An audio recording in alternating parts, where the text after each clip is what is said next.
அனைவருக்கும் வணக்கம். இன்று ஒரு புத்தகம்.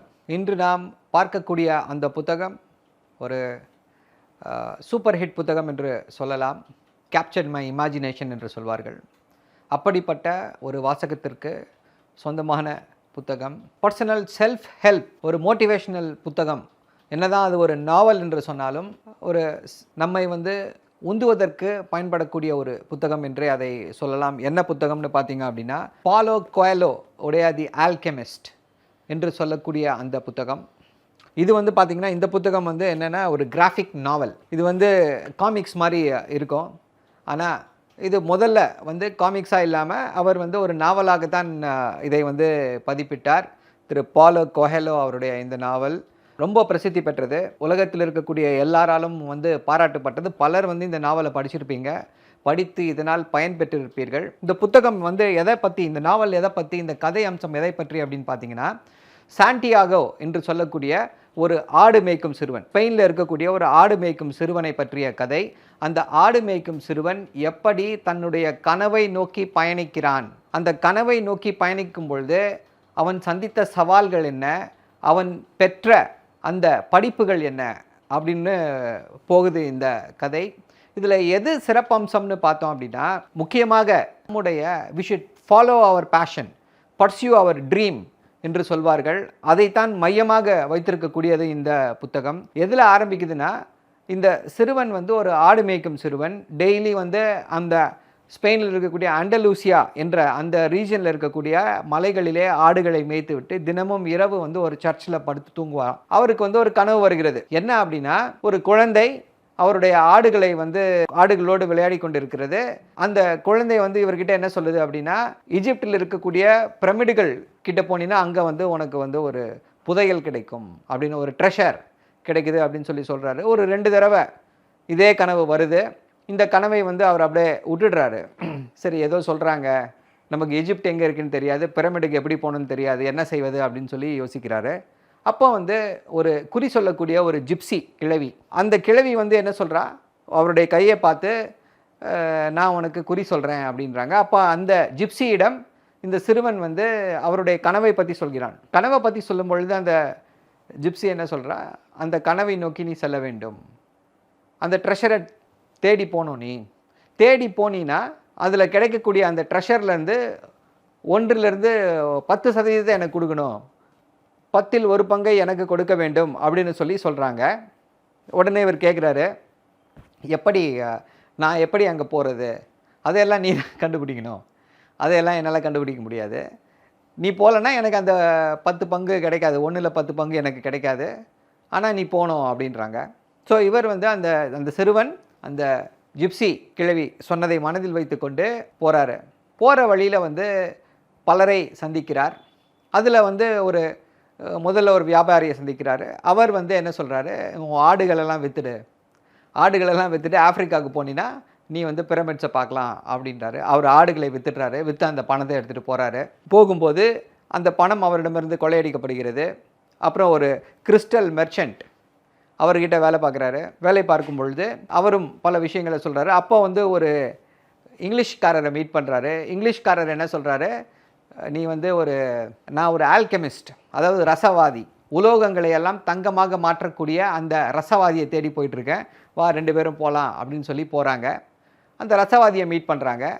ரசவாதியும் இவருக்கு பல விஷயங்களை சொல்லி தருகிறார். அதன் பின்னர் அப்படியே சென்று போகிறாங்க, ஆஃப்ரிக்காவை போகிறாங்க.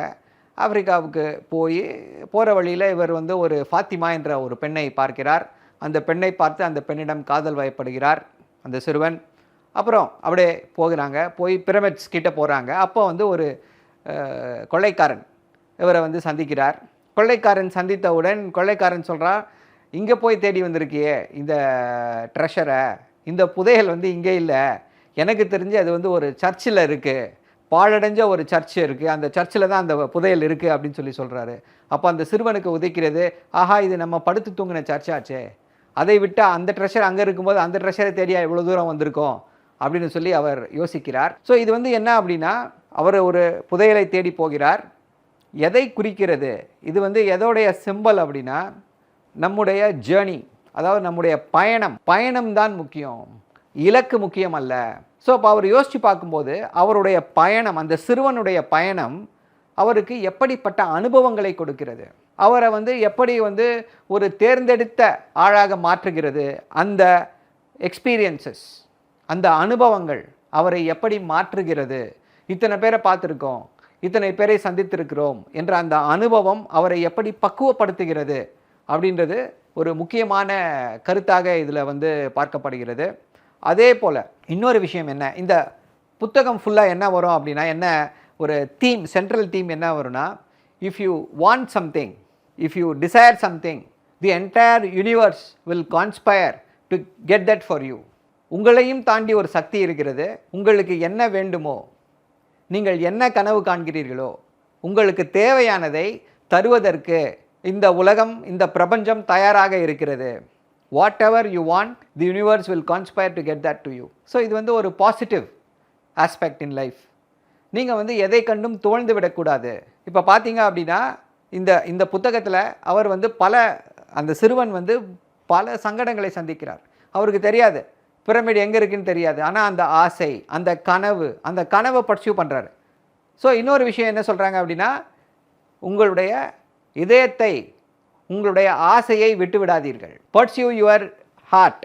என்ன வேணும்னு நினைக்கிறீங்களோ அதை கண்டிப்பாக செயல்படுத்துங்கள். நம்மளால் முடியுமா அப்படின்னு யோசித்து சுணங்கி போய் விடாதீர்கள்.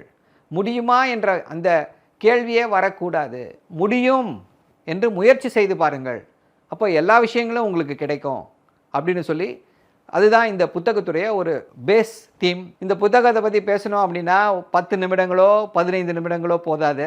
இந்த புத்தகத்தை பற்றி பேசுகிறதுக்கு கண்டிப்பாக ஒரு மணி நேரமோ 2 மணி நேரமோ வேண்டும். இந்த புத்தகத்தை பற்றி இதை படித்தவரோடு கண்டிப்பாக நம்ம ஒரு விரிவான ஒரு கலந்துரையாடலை வைப்போம். அப்போ இன்னும் பல பன்முகம் இந்த புத்தகத்தில் அவர்கள் சொல்லக்கூடிய பல தன்மைகள், பல கருத்துக்கள் எல்லாமே வெளியே வரும். இப்போ இந்த ஷார்ட்டாக சொல்லணும் அப்படின்னா, இந்த புத்தகத்திலிருந்து உங்களுக்கு என்ன கருத்து தெரிய வருகிறதுனா, பர்சியூ யுவர் ட்ரீம்.